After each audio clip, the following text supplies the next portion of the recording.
A presidenta da Deputación presentou esta mañá no Salón de Plenos do Pazo Provincial as conclusións do Plan Estratégico de Turismo pros anos 2017-2020. Unhas conclusións que serven de preludio para a segunda fase centrada no desenvolvemento da estrategia de turismo pros vindeiros 3 anos.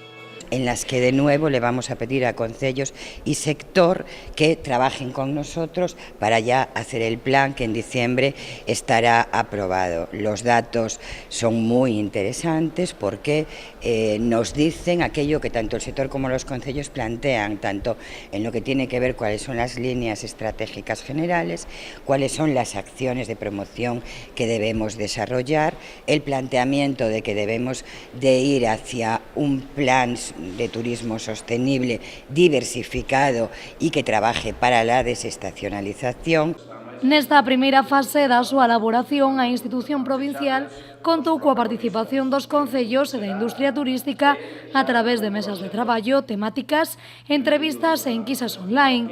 De aquí sacaron numerosas conclusións, entre elas que é importante potenciar, ademais da costa, o interior da provincia de Pontevedra. Por lo tanto, esto es muy importante porque ya tenemos el diagnóstico de lo que el conjunto de la provincia de Pontevedra, que tiene algo que decir sobre el sector turístico, ha dicho, ¿no? Y por lo tanto ya conocemos cuál es la vía que ahora nos va a llevar a la elaboración de ese plan estratégico que, repito, en diciembre de este año va a estar aprobado.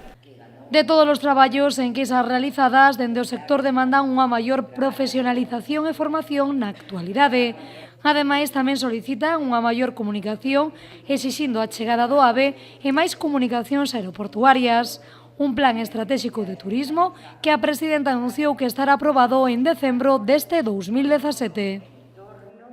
Non queremos un turismo masificado que a medio prazo faga